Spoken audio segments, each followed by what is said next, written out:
የቱሪስት መስህብ ከሆኑት መካከል የስልጤ ባህላዊ ሙዚየም አንዱ ነው።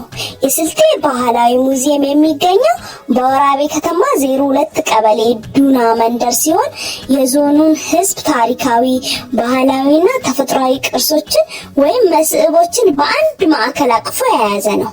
የስልጤ ማህበረሰብ ራሱን የቻለ ባህል፣ ወግና ታሪክ ያለው ሕዝብ በመሆኑ በየቦታው ተበታትነውና በመጥፋት ላይ የነበሩትን ቅርሶች በማሰባሰብ ሙዚየም ውስጥ እንዲጎበኙ ተደርጓል። የስልጤ ባህል ሙዚየም ህንጻ በስልጤ ባህላዊ ጎጆ ቤት አሰራር መሰረት በሳር ቤት ጎጆ ቅርጽ የተሰራ ነው።